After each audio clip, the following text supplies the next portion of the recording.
আমার অসুখের কথা শুনে আমার মা বাপ দুজনে চলে আসছে আর দেখেন এসে কাজ করতে শুরু করে দিছে। মেলা দিন পর আজকে আবার মাটির চুলা তুলি রান্না করতে লাগিছে। আর এখানে কি করছো তুমি? এগুলা গরম মশলা ভাজছে, গুঁড়া করার জন্য। গরম মশলা গুঁড়া করার জন্য ভাজা লিখছে। আর এইদিকে যে আমাদের মেঘনা কি করছে, এটা এখানে ছাই আর হচ্ছে পাউডার দিয়ে এই হাঁড়িটা ভালো করে মাজা লিচ্ছে। বড় হাঁড়িতে আজকে রান্না হবে অনেকদিন পরে।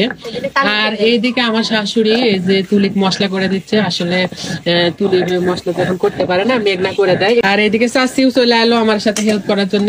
চাষি এগুলা কি ময়লা বাঁচাচ্ছেন?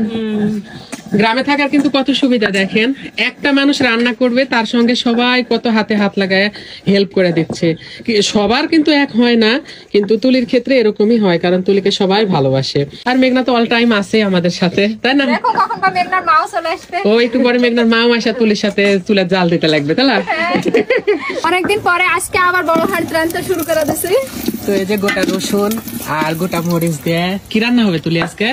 গরুর মাংস রান্না হবে। আমার বাবা হচ্ছে গরুর মাংস রান্নাতে। দেখো আস্তে ঢালে দিও। মেঘনা আস্তে করে ঢালে। তো আস্তে আস্তে ওরা দুপুর পরে আসেছে। আর এখন প্রায় সন্ধ্যা হয়ে গেছে, তো সব দিকে রাত হয়ে গেছে। আর আমার বাপ আবার মুরগির মাংস খায় না, অন্য মাংস খায় না, তো গরুর মাংসই খালি বেশি খায়। তোমার শক্তি নাই, তুমি রাতে আবার ইয়া করবেন নি। মেঘনা তুমি লাড়ে দাও, রাতে পেট ব্যথা হবে না তোমার আবার। তো অলরেডি এই যে আমাদের মাংস রান্না হয়ে গেছে। আর এখানে যে তুলি মশলার গুঁড়া দিয়ে দিচ্ছে। আর যেদিন তুলির মা আসে, আব্বা আসে, সেদিন তুলির মানে অনেক কাজ বাড়ে যায়, তাই না? কি খাওয়াবো। আর আমার তো আগের দিনই বলবে। আমার বাপ কিন্তু বয়লার খায় না, আমার বাপ এই খায় না, ওই খায় না, হাতি খায় না, ঘোড়া খায় না, বলতেই থাকবে আমার।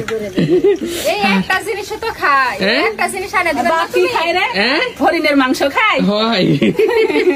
এদিকে যে সবাই বসে আছে, চাষি মা আসলে বড় হাড়ি, কারণ আমরা সবাই জুটি তো হয়, বিয়ানে খাই, তাই কেন বড় হাড়িতে রান্না হয়। শীতকালে আসলেই রাতে রান্না করতে অনেক বেশি ভালো লাগে। আর আমাদের তো খোলা জায়গা, মাথার উপরে চাল নাই, এজন্য আর একটু বেশি ভালো লাগে। আর এই যে চুলার পাড়ে সবাই আগুন পোহায় আর এইভাবে রান্না বান্না করে। আর এইদিকে যে মেঘনা রাতের বেলায় থালা বাসন মাজা শুরু করে দিচ্ছে। মানে আজকে অনেক থালা বাসন হয়েছে, মানে বাড়িতে অনেক কুটুম আসছে, তো এই জন্য অনেক বেশি থালা বাসন হয়েছে। এই জন্য রাতে খাওয়ার আগে মেঘনা থালা বাসন গুলো পরিষ্কার করে নিচ্ছে। আমার শাশুড়ি ধনে পাতা, তারপরে মুসুরের ডাল, আর জিরে, তারপরে ধনিয়া, হলুদ, মরিচের গুঁড়া সবকিছু দিয়ে বড়া বানানোর জন্য পেঁয়াজ এগুলা দিয়ে রেডি করেছে।